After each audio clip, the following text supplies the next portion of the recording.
Hello everyone and welcome back to my channel. In this video, I'm going to be showing you how to install your own solar system. It's actually not as difficult as it sounds.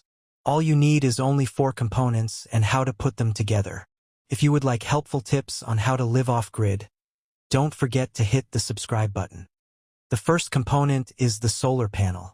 It will convert sunlight into electrical energy. On the market, you will mostly find monocrystalline and polycrystalline solar panels. Monocrystalline panels are smaller, so they require less roof space for the same output than the polycrystalline, but slightly more expensive. If you have limited space, I would recommend monocrystalline.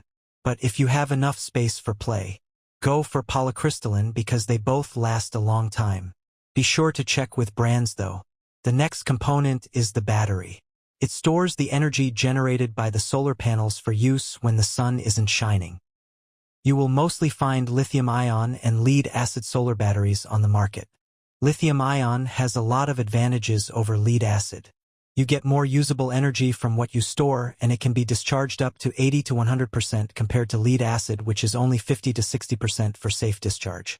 Lithium-ion also has a long lifespan of 3,000 to 6,000 plus charge cycles, which is around 10 to 15 plus years of use, compared to lead-acid, which has 500 to 1,200 charge cycles or 3 to 5 years. The third component will be the charge controller.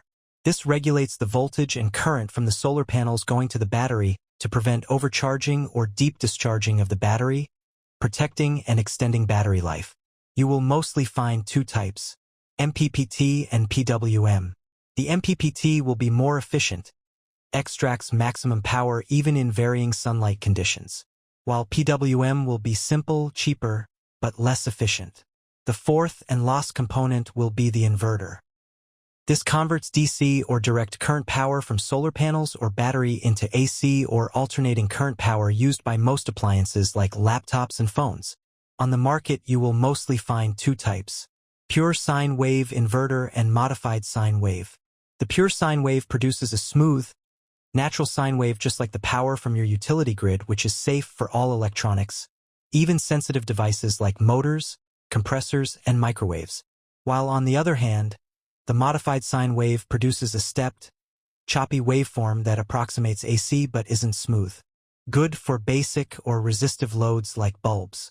Again, don't forget to check with the right brands.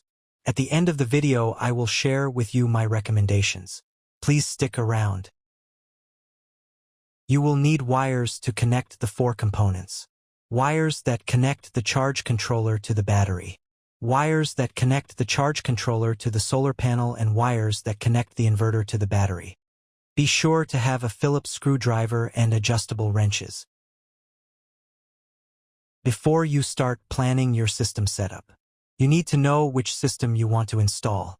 The most common ones are 12 volts, 24 volts, and 48 volt system. In this video, we shall use the 12 volt system.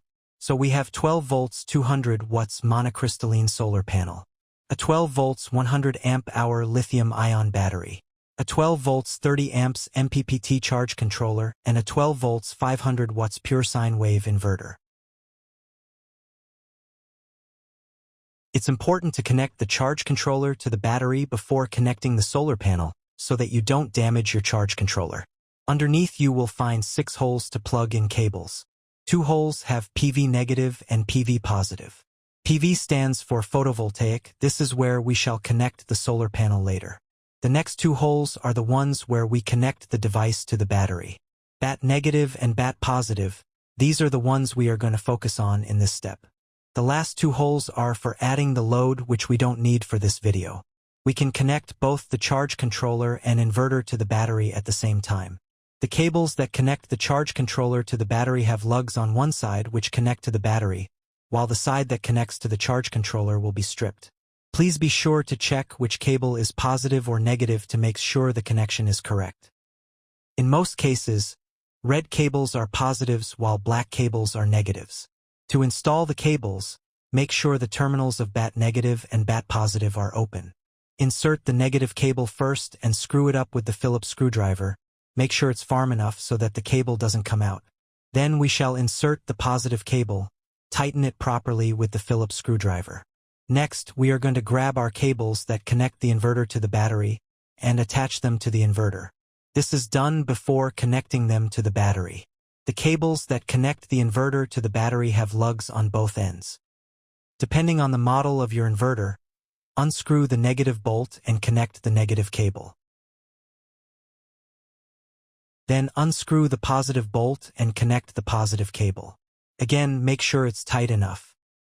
Now we are ready to connect the charge controller and inverter to the battery.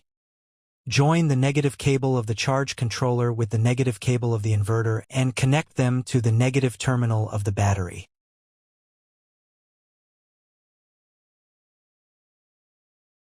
Tighten them up properly. Please, I kindly ask you to check if the wires are connected properly, negative to negative and positive to positive. Next, we shall join the positive cable of the charge controller with the positive cable of the inverter and connect them to the positive terminal of the battery. It's always recommended to add a fuse to the positive cable of the inverter. We have a 500 watts inverter, so a 60 amps fuse works fine.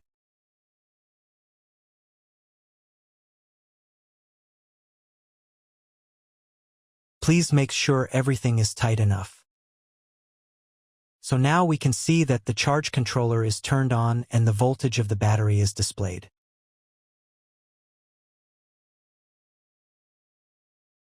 The last bit is connecting the solar panel to the charge controller. Here we are going to use the cables that connect the solar panel to the charge controller. One end has MC connectors that connect to the solar panel, and the strip side is the one that connects to the charge controller. So connect the cables to the solar panel. Make sure the negative is connected to the negative and the positive is connected to the positive. Then on the charge controller, connect the negative cable to the PV negative and screw tightly. Then connect the positive cable to the PV positive and screw tightly. After that, the charge controller will display that the solar panel has been added and the battery is charging. Awesome!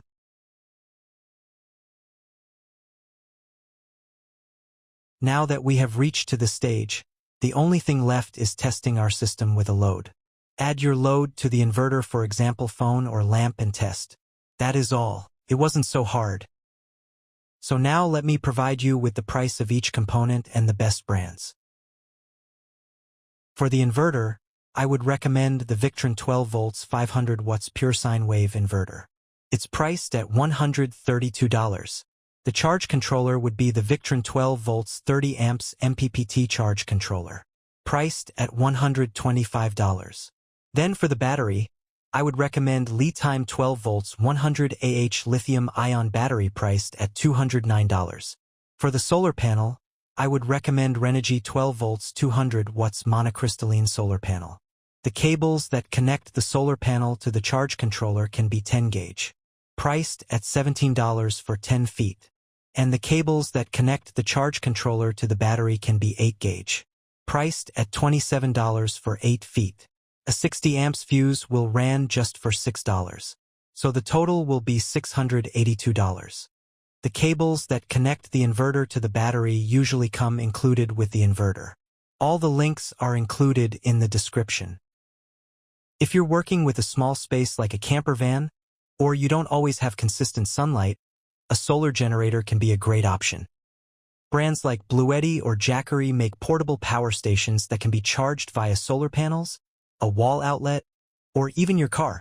But the price will be a bit high if you include a separate foldable solar panel. All the links are included in the description as well.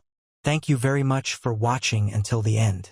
I have maximum respect for your attention span. Take care.